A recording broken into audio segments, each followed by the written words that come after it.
Today we are sharing with you message number 5 from the series Samson, the Sunlight Deliverer. And I want to invite your attention to Judges chapter 13, and we'll be reading verses 19 through 25. And the word of the Lord reads, So Manoah took a kid with a meat offering and offered it upon a rock unto the Lord, and the angel did wondrously, and Manoah and his wife looked on. For it came to pass when the flame went up toward heaven from off the altar, that the angel of the Lord ascended in the flame of the altar, and Manoah and his wife looked on it and fell on their faces to the ground. But the angel of the Lord did no more appear to Manoah and to his wife. Then Manoah knew that he was an angel of the Lord. And Manoah said unto his wife, We shall surely die, because we have seen God. But his wife said unto him, If the Lord were pleased to kill us, he would not have received a burnt offering and a meat offering at our hands, neither would he have showed us all these things. Not would, as at this time, have told us such things as these. And the woman bore a son and called his name Samson, and the child grew, and the Lord blessed him. And the Spirit of the Lord began to move him at times in the camp of Dan between Zorah and Eshtaol. So in message 5, I want to use as a subject today, the weaker vessel has stronger faith. The weaker vessel has stronger faith. In our previous study in verses 15 through 18, Manoah, the future father of Samson, invited the angel of the Lord he had met on his second visit to stay for dinner. The angel declined and encouraged him to use the meal, which would be a baby goat and all the fixings, for a meat offering unto the Lord as an act of worship, for being favored for becoming the future parent of one of Israel's greatest deliverers. Then Manoah proceeded to ask the angel his name, misidentifying him, thinking that he was a prophet of God, because he wanted to honor him when his words came to pass, that Manoah himself would be no longer sterile, his wife no longer barren, that he would impregnate his wife, and she would conceive and deliver the son that they had been promised by the Lord.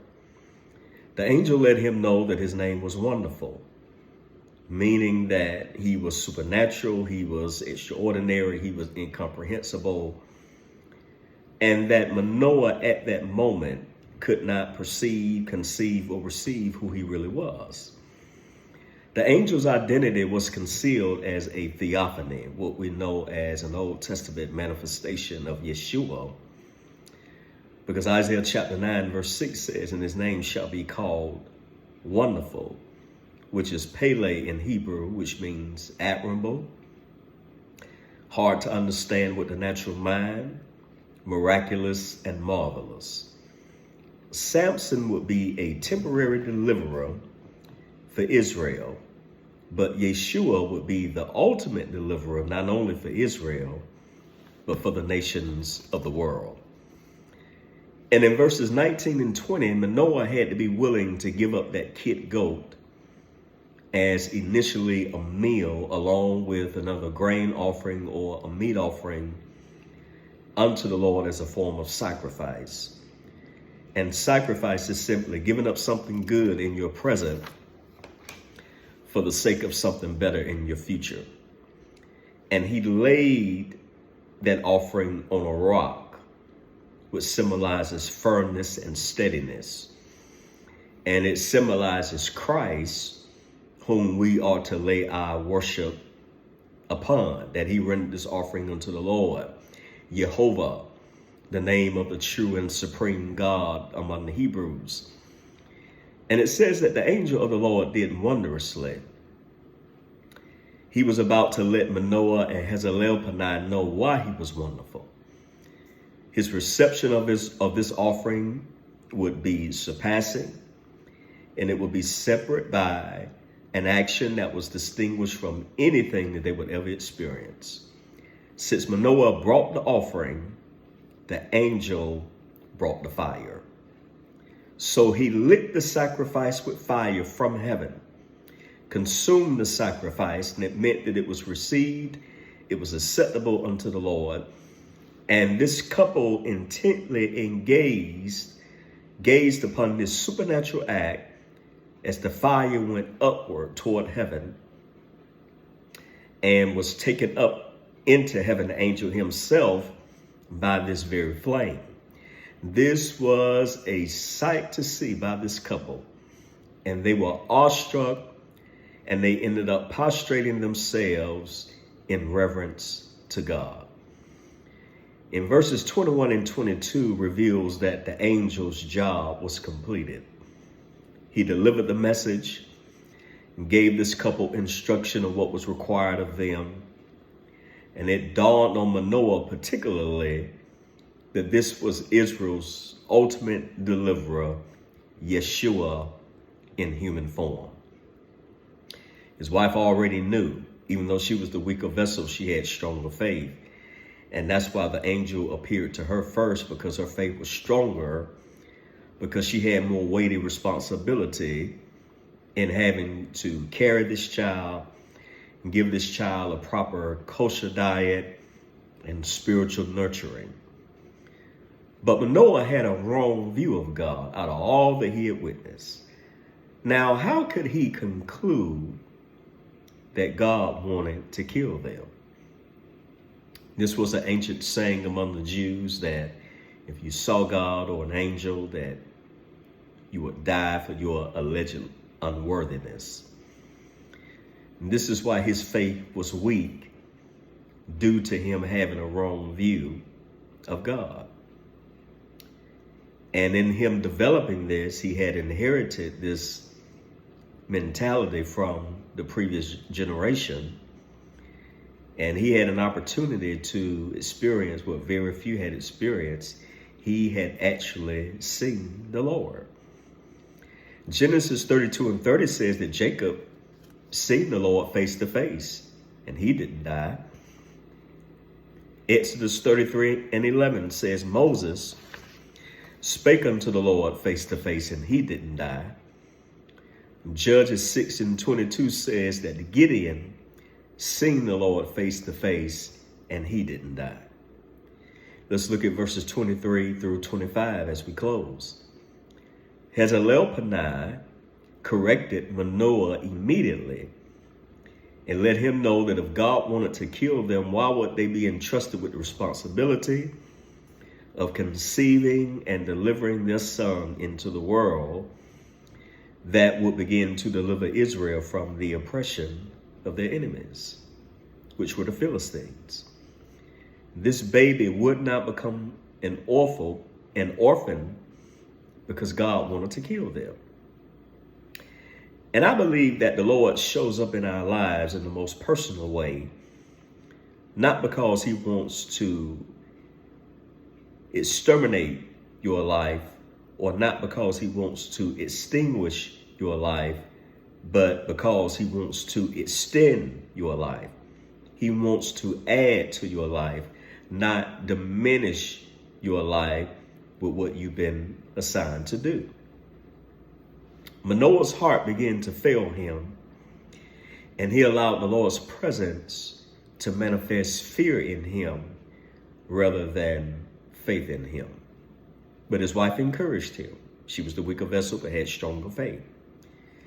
She let him know that they were chosen as parents to prepare their son for the nation's deliverance. As I mentioned in message 1, God had given them a personal solution to a national problem. His wife said that God has given us his word.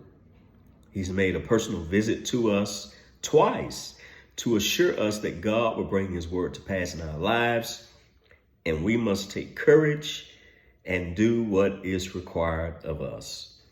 St. Augustine of Hippo, who was one of the early church fathers, that lived from 354 to 430 AD. He said, without God, we cannot, and without us, God will not. What we have seen and heard is undeniable. Yeshua shows up to assure us that our life is not about to end, but it's about to begin.